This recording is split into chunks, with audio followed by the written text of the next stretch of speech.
Une évolution que personne n'aurait pu prévoir est en marche. À partir de 2025, les États-Unis adoptent une posture plus ferme que jamais, remettant en question leurs relations avec plusieurs pays asiatiques. Mais ce n'est pas seulement une question de politique, c'est aussi une question d'image, de perception. Pour des millions de personnes à travers l'Asie, le message est clair. Votre présence n'est plus souhaitée ici. Certaines de ces nations sont d'anciens rivaux, d'autres sont autrefois considérées comme des partenaires solides. La révélation va vous laisser sans voix. Avant de continuer, n'oubliez pas de liker, de vous abonner et d'activer la cloche pour ne rien manquer de ce qui arrive. Le bras de fer entre Pyongyang et Washington n'est pas nouveau. Mais cette année, les tensions atteignent un niveau inédit d'exclusion. Selon KCNA, l'agence officielle nord-coréenne, le régime accuse Washington de saboter toute ouverture vers la paix et de soutenir des doubles discours. La communication est claire. Tout contact civil ou éducatif est désormais suspendu. Washington affiche son refus d'engagement. La distanciation avec la Corée du Nord n'est plus volontaire, elle est délibérée. Et cela ne fait que commencer. Numéro 9. L'Afghanistan. En 2025, les visas pour les responsables afghans se durcissent, évoquant corruption, droits de l'homme et sécurité nationale. Les délais s'allongent, les refus se multiplient, voire les interdictions totales, même pour ceux ayant travaillé avec les forces américaines. Pourtant, la justification officielle évoque uniquement des cibles politiques précises. En réalité, ce sont des civils ordinaires qui paient le prix fort. La violence et l'instabilité régionale rendent la fuite des Afghanes et Afghans compliquée et l'attente interminable. La rupture diplomatique laisse des cicatrices profondes, à la fois dans les relations et dans le cœur des individus. Numéro 8. La Russie. En 2025, la relation entre Moscou et Washington devient glaciale. La bulle ne s'arrête pas là. Des citoyens russes ordinaires font face à une vigilance accrue, des délais plus longs, et un rejet massif de leurs demandes de visa. Les universités américaines voient des retraitements massifs et des inscriptions qui se font rares. Washington affirme que tout cela est pour la sécurité nationale, mais la Russie parle d'un nouveau mur de fer. Numéro 7.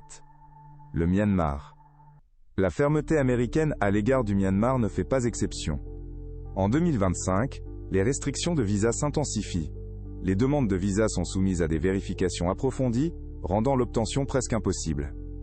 Les ONG rapportent aussi des retards pour les visas d'aide humanitaire, signal fort que même les acteurs neutres sont suspectés.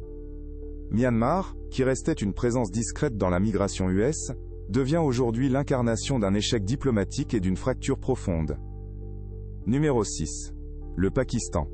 Les visas pour les responsables pakistanais se durcissent, en évoquant une démocratie en recul, des pressions sur la justice et un soutien suspect à des réseaux extrémistes. Les visas pour les étudiants et les affaires chutent de plus d'un tiers. La réaction dans la société civile est immédiate. Des campagnes revendiquant des représailles se multiplient, et la défiance grandit. Même si le pays n'est pas encore interdit d'entrée, il ressent dès à présent le poids de cette paralysie. Numéro 5. La Corée du Sud.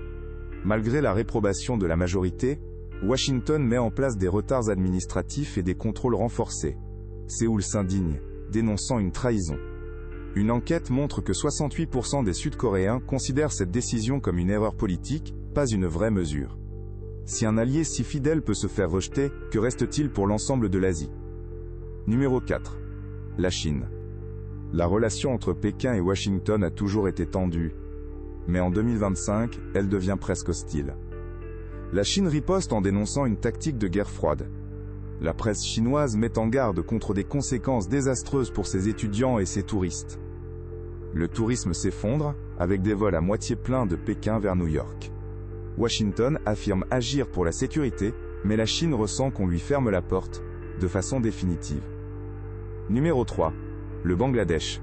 La Maison-Blanche cible ses responsables politiques et sécuritaires, dénonçant la répression et le recul démocratique après l'élection de 2024. La réaction Dhaka ne se fait pas attendre. Manifestations dans les rues, accusations d'ingérence, sentiment que Washington double la mise sur sa souveraineté.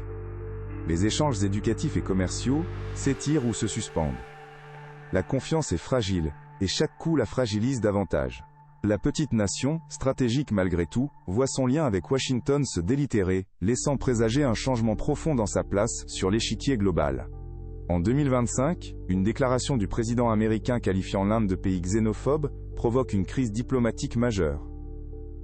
La riposte ne se fait pas attendre. Hausse de la surveillance pour les visas étudiants et professionnels, rejet massif des demandes, baisse des inscriptions dans les universités américaines. L'économie numérique, la technologie, tout semble hésiter. Si Washington perd la confiance de l'Inde, une pièce capitale de l'Asie, l'équilibre régional est en péril, avec des répercussions qui dépassent la diplomatie. Et la surprise du siècle ? Le pays du soleil levant, allié de toujours, se retrouve aussi victime de cette crise. En 2025, ce n'est pas le matériel ou la géopolitique qui pose problème, mais une simple question de parole. Généraux, ministres et citoyens protestent en bloc, qualifiant la déclaration de déformation de leur position nationale. En quelques mois, l'opinion publique se retourne. Un sondage récent montre que 52% des Japonais voient désormais les États-Unis sous un jour moins favorable qu'avant. Des entreprises de technologie envisagent de se tourner vers l'Europe ou l'Asie du Sud-Est. La relation, jadis solide, commence à craqueler. Si l'un des piliers de l'alliance se fissure sur un symbole, que dire alors du reste ? Elle parle de relations profondes, de respect mutuel, d'une alliance qui vacille sous la pression de l'indifférence et du mépris naissant. C'est une remise en question de la confiance, une perte lente, mais certaine, d'influence et de prestige mondial. Des avertissements que, lorsque l'amitié s'amenuise, le lien stratégique se fragmente et que la porte de l'avenir se ferme peu à peu. Est-ce une tempête passagère ou le début d'une nouvelle ère diplomatique ? À vous de réfléchir. Partagez votre avis en commentaire, abonnez-vous et restez à l'écoute. Parce qu'ici, chez Globe Discoveries, notre exploration ne fait que commencer.